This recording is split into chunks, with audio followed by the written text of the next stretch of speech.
Wind tunnel contraction ratios, they greatly affect the quality of the flow reaching the test section. And if you don't know what they are, that is the part just before the test section where it goes from like a really big cross-sectional area, and then it funnels all the way down to a really small cross-sectional area, and then through to the test section.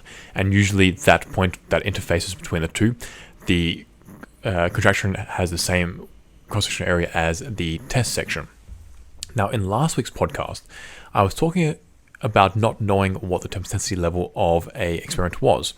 And I said that while the authors didn't give that to us, they did tell us the contraction ratio, which we can then get a decent idea about the ballpark value of the turbulence intensity level. And that is true. By knowing the contraction ratio, whether that is 2 to 1, 5 to 1, 10 to 1, 15 to 1, or whatever, we can get a decent idea about the turbulence intensity level of the flow entering the test section. But the wind tunnel's contraction ratio does even more than just affect the flow's turbulence intensity level. It also affects pretty much everything about the flow quality, from the angularity of it to the vorticity to how it changes as you go downstream and these pressure gradients, etc. So to get an idea about what kind of flow we want in pretty much all wind tunnels, let's think about what wind tunnels are used for first. So we use wind tunnels to ideally mimic the real world, where we put the object which we're interested in the test section, and hopefully test it at the conditions that we see it operating under in real life. Now, that is the general function of the wind tunnel, and under special circumstances, you may not want that to be the case. But in 99.99% of cases, that is what you want. So for example, let's take an airplane, for example. Okay, so an airplane flies in the sky at quite fast speeds.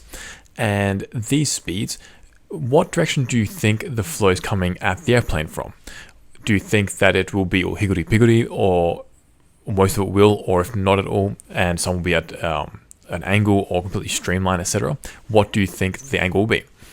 Well, in reality, the flow should be coming in pretty much all at the same angle, and you shouldn't really have like the wings at a certain, like the flow hitting them at a certain angle, then the fuselage at a different angle. Generally speaking, it will be all at the same angle. And so if you put your plane into the wind tunnel and run the flow, and some of the flow is not aligned with the rest of the flow, then that is going to greatly affect the airplane's aerodynamics. For example, the wings are incredibly sensitive to the angle of the flow, and that angle greatly affects the lift production, for example. And if you don't know about that, check out a video on our YouTube channel called Aero Fundamentals number 17, Lift Production of an Airfoil. In that video, we explain how an airfoil produces lift, and in the next video in that series, we talk about how the airfoil's drag is produced, and how that ties into the flow conditions. So coming back to the wind tunnel, we have our airplane in there, but now parts of the flow are moving at higher angles, other parts are moving at lower angles. That's not good. That is definitely not going to be the conditions that an airplane flies in. So even with gusts, for example, the flow is a little different and better approximated with the turbulence intensity level than having these angled flows. So we want the flow in our wind tunnel to be aligned with itself. And the contraction itself actually helps us do that along with the honeycomb. And the reason why the contraction does this is because it squeezes the flow as the flow travels through it. That squeezing is kind of like when you have toothpaste in a tube and you get the last little bit out. So you squeeze that tube and then the paste comes out in one direction. Even if it curls over on itself, it's still traveling in one general direction, all in one mass. So if you take a cross-sectional cut, they will come at that kind of angle. So in addition, because we have the same mass flow rate through every cross-section throughout the wind tunnel, if it's not compressible, that is, and the cross-sectional area reduces as we go through the contraction ratio, the velocity of the flow needs to increase. That's just from mass conservation and continuity. So the contraction also increases the speed of the flow, which is very nice, because if we didn't have that increase in speed, we'd have to make the fan much more powerful to accelerate the air to the velocity we would want. So for example, if you wanted to get a 50 meters per second flow in your wind tunnel, you'd need to have the flow coming out of the fan at 50 meters per second. But in reality, with contraction ratios, we might have it coming out at 5 or 10 meters per second out of the fan. Then the contraction ratio, because it squeezes the flow, makes it accelerate to the 50 meters per second that we want. So contraction is very important, and contraction ratios also vary. So that's the amount that the contraction contracts by. So if it goes from, let's say, a 10 meter square cross-section to a 1 square meter cross-section, that's a contraction ratio of 10. So you can get some tunnels with a 4-to-1 contraction ratio, others with a super high 15-to-1. And the general benefits of a higher contraction ratio include lower turbulence intensities in the flow, more aligned flows, and faster flows. But some important downsides include that you need to have a much bigger space to house the wind tunnel as you increase the contraction ratio, because the contraction is now a lot bigger. And you also reduce the efficiency of the tunnel because there is more back pressure on the fan trying to push the air through a small opening. And I'd say that the contraction is the hardest section of the wind tunnel to make. So some people say that the turning vanes are really hard to get right because you don't want flow separation on them. Others say that the mesh is really hard to get right because you don't want to get ripples in it. But in my experience, making the contraction is the hardest because you have to warp the material you are using, so whether that is metal, wood, or plastic, in a way that the flow doesn't separate as it goes over this contraction ratio. And that warping occurs over a really large surface area. So it's really easy to get like little wobbles in the surface if you're not concentrating on doing it properly. And the reason why separation in the contraction is so bad is because this section is literally just before the test section. So if there's separation in this zone or bad flow, there's no more flow conditioning stuff to make the flow nice anymore. It might be different if you were before the last turning vane, because then you have the honeycomb and meshes and the contraction to go to then get out all those little bad flow quality features. But in the contraction, the next thing coming is the test section. So you're going to be carrying any bad flow into the test section with you. So I remember actually the first time I was installing turning vanes in quite a big wind tunnel, and one large enough to walk around in actually. And I was really young at the time and had little idea about them. And the head engineer was talking to me like they were really complicated, these turning vanes. And I got to them and they were literally just quarter circle profiles. They were nothing special. So then you also have the point that they should be installed in and fixed in. So it's pretty easy to actually install turning vanes, and they don't have to be that fancy to get a decent quality flow, despite what some people might tell you. And also in that wind tunnel, once it was finished, we had a turbulence intensity down to about 0.5%, and the flow non-uniformity was very low. So while you definitely could screw the flow up a lot with bad turning vanes, it is much harder to do than the contraction. It is quite a lot easier to screw up the flow with a bad contraction. So one question arises about the contraction, and that is, what shape should the contraction take? We could make it follow any number of curves from different polynomials to piecewise to a function that relies on minimizing gradients. What is best? And that brings us to today's podcast topic. So what shape should the wind tunnel contraction be? To answer this question, we are looking at a paper called, let me scroll up, Flow Quality Analysis of Contraction Section and Test Section of Low Speed Wind Tunnel based on CFD numerical simulations. It's a bit of a mouthful, but there you go. It is open access, so you can find a link in the description.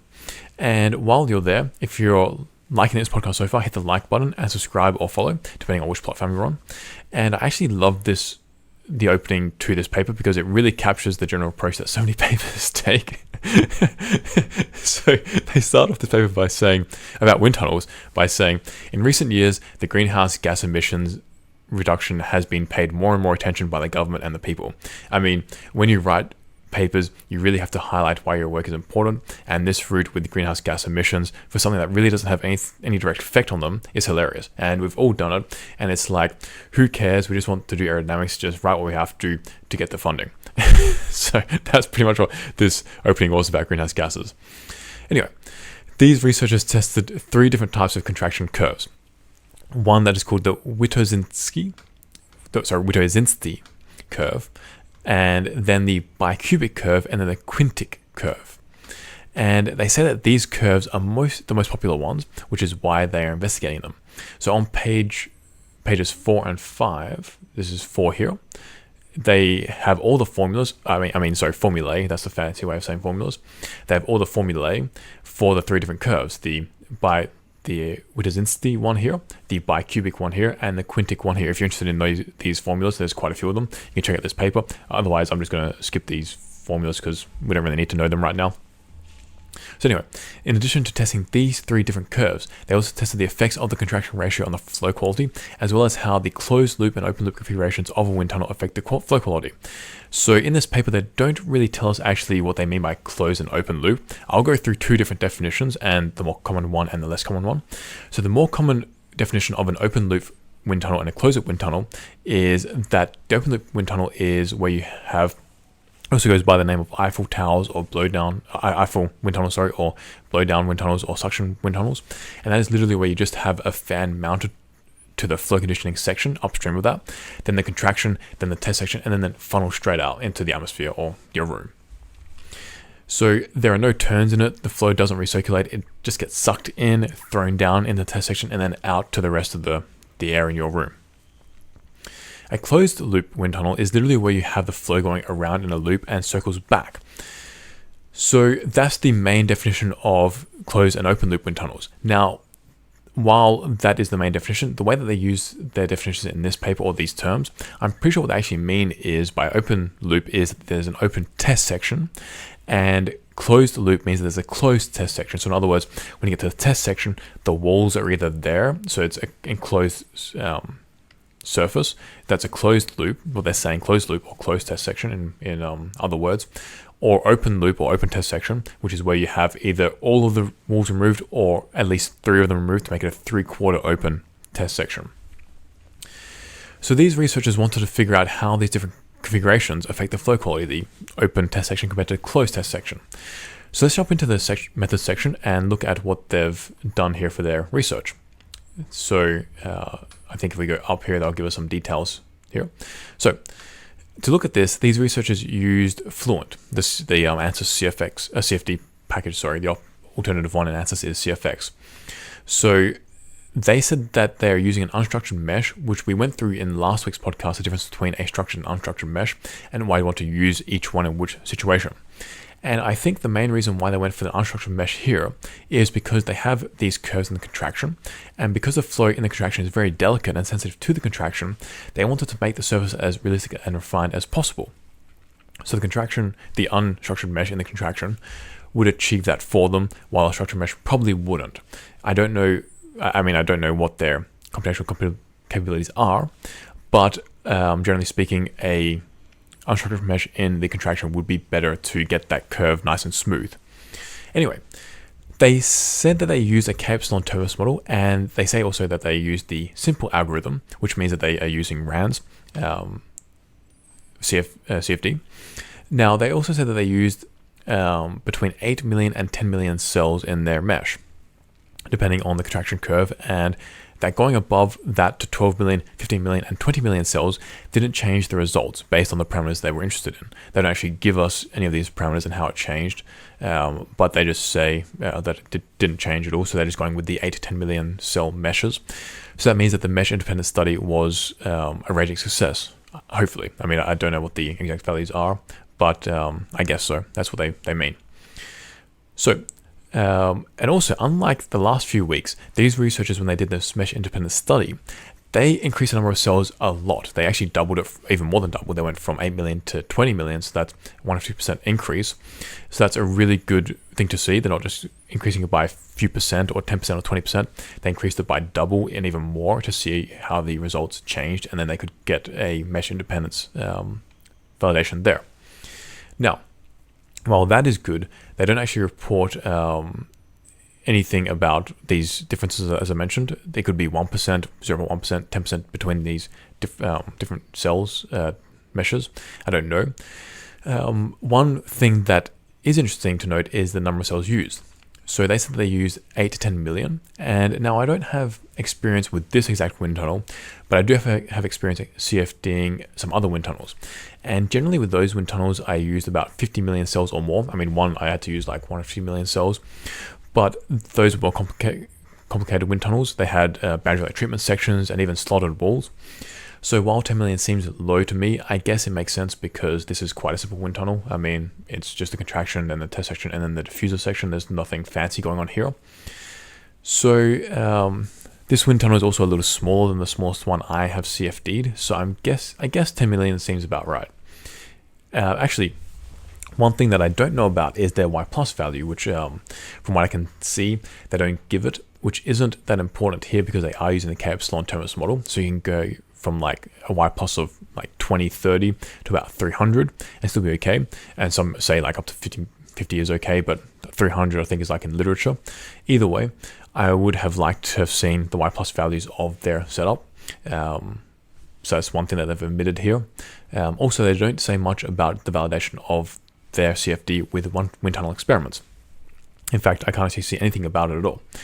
And that kind of makes sense to some extent. I mean, in order to validate these models, you literally need to have wind tunnels with these 3 different contraction curves, and that is very unlikely to have all 3. However, while having all 3 isn't practical, I would have thought that these researchers would have access to data on at least one of these curves in a wind tunnel. So that is a major weakness of this study. So given all of that, I would probably give this CFD maybe a 5 out of 10 for quality. I mean, I think we're able to use the general trends, but nothing more. Now, to study the effects of the curve, whether this Witoszynski bicubic or quintic curve and their effects on the flow, they use a contraction ratio of 10.24, which is quite high. And the results of their CFD are shown in table 1. So let's go down to that here.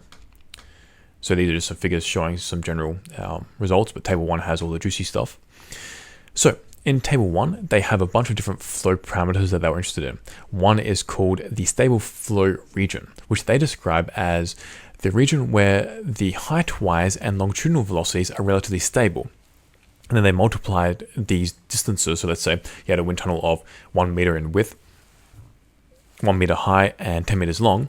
And in the wind tunnel, like let's say the velocity didn't change within the 90% centimeter range in the height and 9 meters range in the length. So you just multiply 9 meters by 0.9 centimeters, which is, I guess, 0.9 meters, sorry, which I guess is 8.1 meters squared.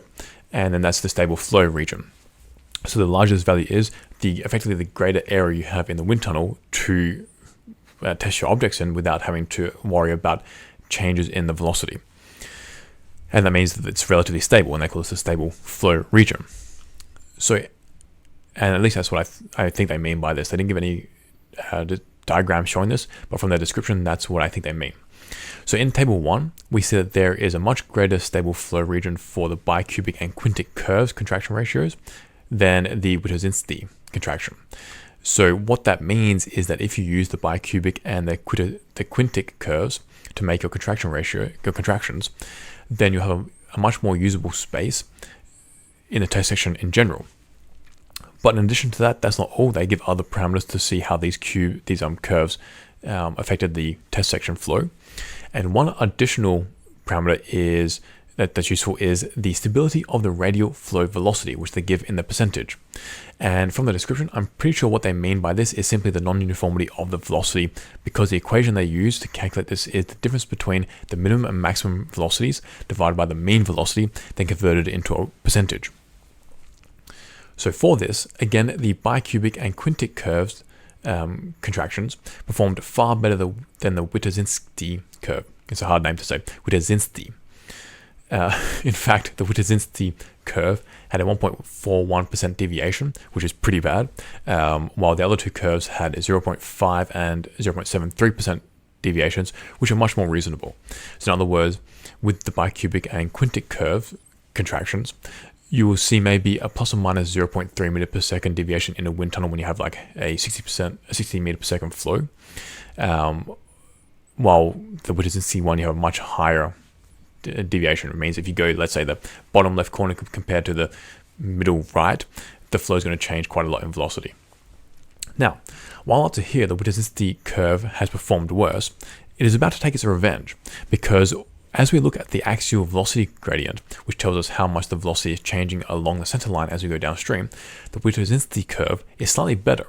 Now, I think that these values that they give might be within the error of the CFD, but at least what we can see from all three curves is that they are about the same value, which means that the Witoszynski curve isn't as much of a stinker as we might have initially thought based on the stable flow region and the stability of the radial flow velocity. Now, let's discuss what these values mean, because the units given can be misleading. So the axial velocity gradients given are, the units of the axial velocity gradients are 1 on seconds, 1 on s. What does that mean? Like, if I have 1 on seconds, what does that mean? Well, the units before cancelling out the common terms are actually meters per second per meter. So the meters cancel out to give just 1 on seconds. And so looking at the original units of the meters per second per meter, this tells us how much the velocity is changing every meter we go downstream. So in the case of all the contraction curves, the results in the axial velocity mean that we are changing about 1 meter per second every meter we go downstream. So if you're at the start of the test section, then you go 1 meter downstream, the velocity is 1 meter per second higher, that meter downstream than it was when it started. So it might seem strange that the velocity will change as you go downstream. I mean, there is nothing in the wind tunnel sucking up energy, there's nothing changing the flow, so why would it change as you go downstream? Well, it is actually really normal for this to happen, and for a couple of reasons. The first is boundary layer growth. So, we have a completely closed test section. Let's imagine this. And as the flow enters the test section, the boundary layers are very thin. In fact, another great benefit of a contraction is that it squeezes the boundary layer and makes it much thinner. Now, as the flow travels downstream along the walls, the boundary layer grows. This means that the free stream flow now has less cross-sectional area to go through and must speed up, because based on mass conservation, if you have a smaller cross-sectional area, the velocity has to increase to get the same mass flow rate. And because the velocity increases, that then results in a drop in pressure because of the Bernoulli's effect. And what I just described there with the boundary layer has mathematical equations behind them called the displacement thickness and the momentum thickness. And if you don't know what these are, check out a couple of videos we actually did recently explaining them on our YouTube channel called Aero Fundamentals number 36, boundary layer displacement thickness, and Aero Fundamentals number 37, boundary layer momentum thickness explained. So those equations in those videos tell you how to calculate how much or how little area the free stream flow now has compared to when it started, and as a result we can calculate approximately how much has to increase in velocity. So to overcome this problem with the boundary layer growth, one very common approach is to make the tunnel diverge slightly as you go downstream. So it increases in cross-sectional area slightly and gradually. So to counteract the amount of area the boundary layer engulfs and leaves the free stream flow to go through, we do this.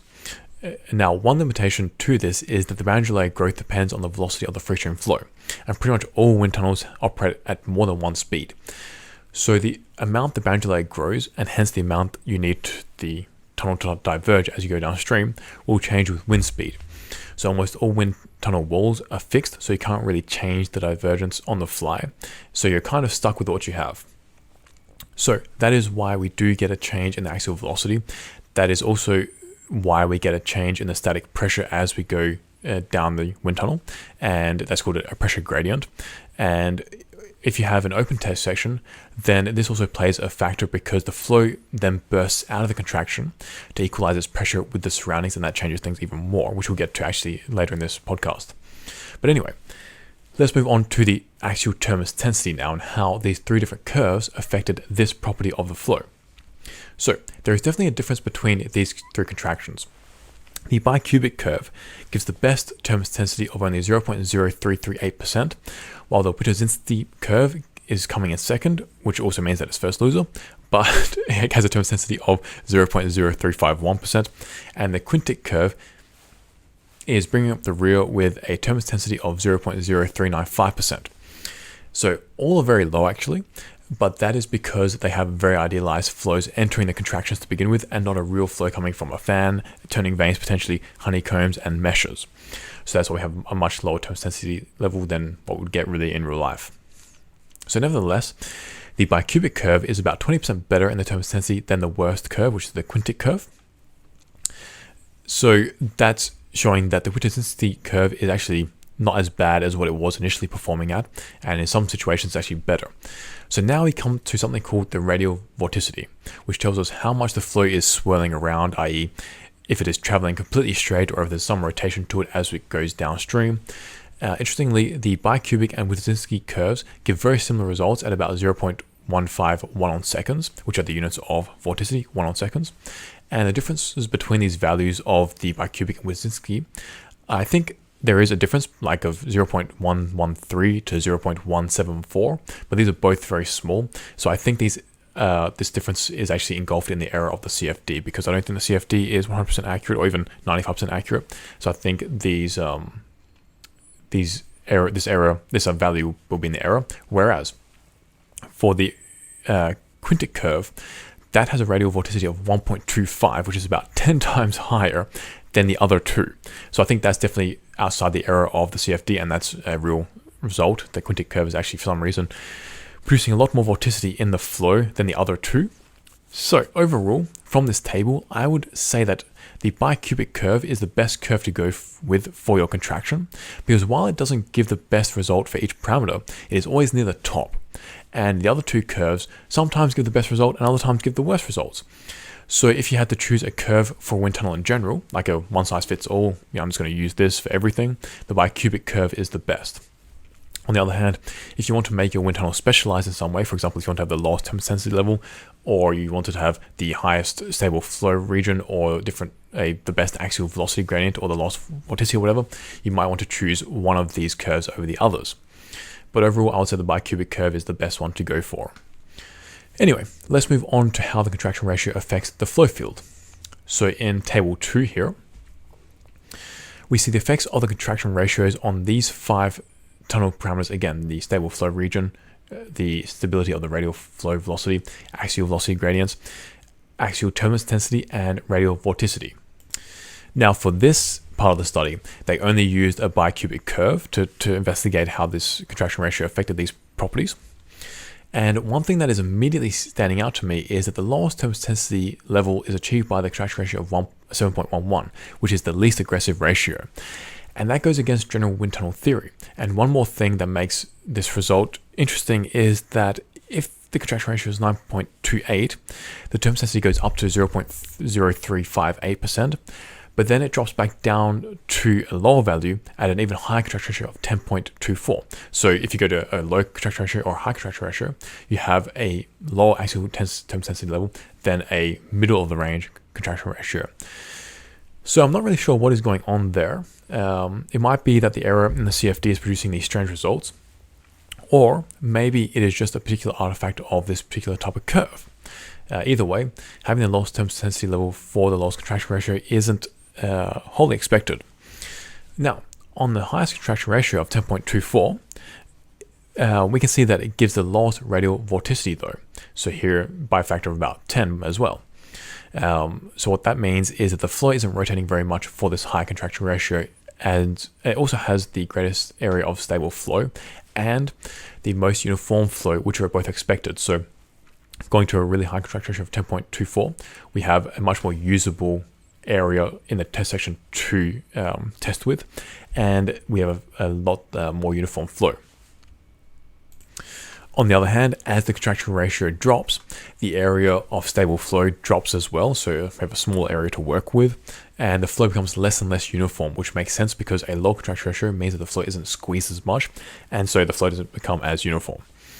Now, while the low contraction ratios were bad in this sense, they were much better in terms of the axial velocity gradient, which means that as you go downstream, the lower the contraction ratio is, the less the flow will change in velocity.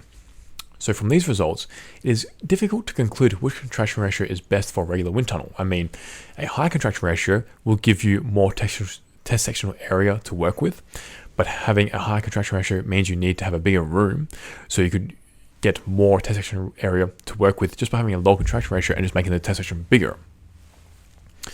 With that, you will also get a lower axial velocity gradient, but you will then get more swell in the flow. So there's a huge trade-off going on here, and it really depends on what you need. So that's something to consider just based on what you would like to have. Maybe the middle of the road one is the best, but then you get a higher turbulence intensity level. So yeah, that's a strange one here. Anyway, let's move on to how having an open or closed loop, I think closed test section area, I think is what they mean, affects the wind tunnel results. So to do that, they used a bicubic curve for the contraction with a ratio of 10.24. So that's quite a high contraction ratio. They tested 2 different open loop wind tunnels, open test section, I should say. One had a test section with a cross-sectional area, a diameter, of 1 meter, while the other one had a test sectional diameter of 1.5 meters.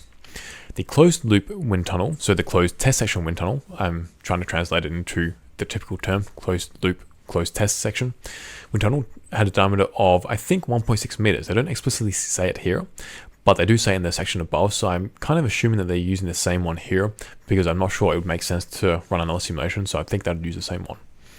So in other words, the closed test section is slightly larger than the largest open test section.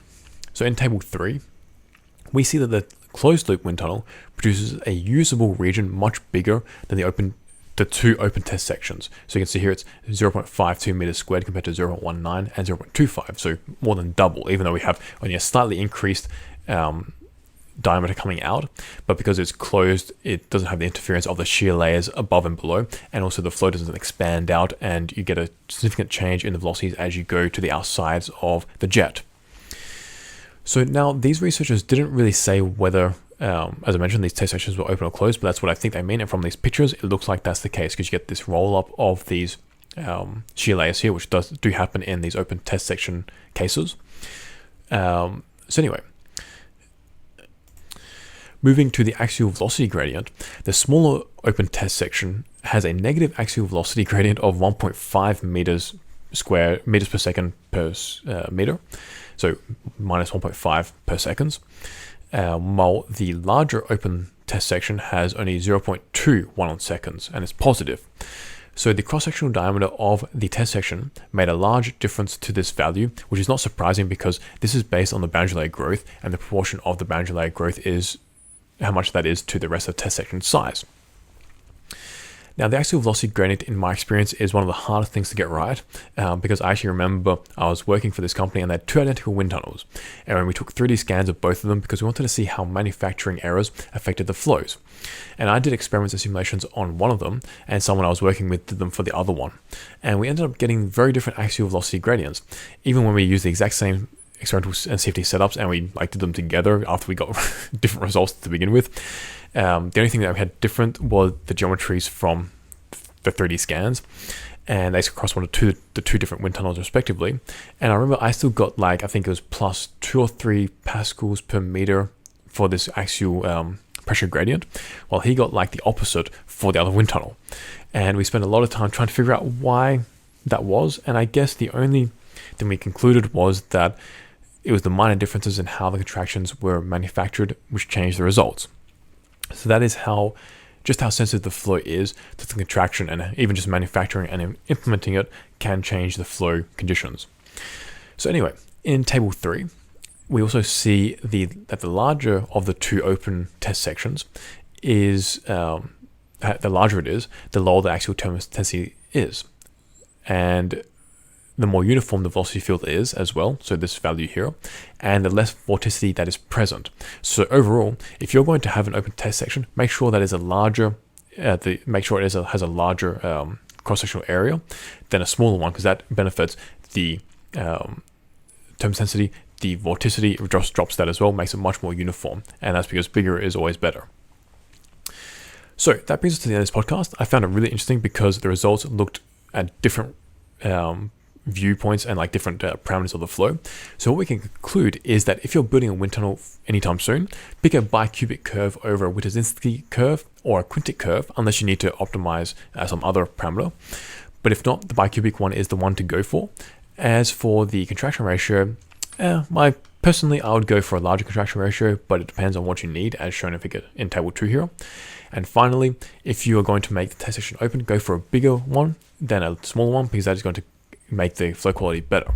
And with that, all I have to say is hit the like button and the subscribe or follow button.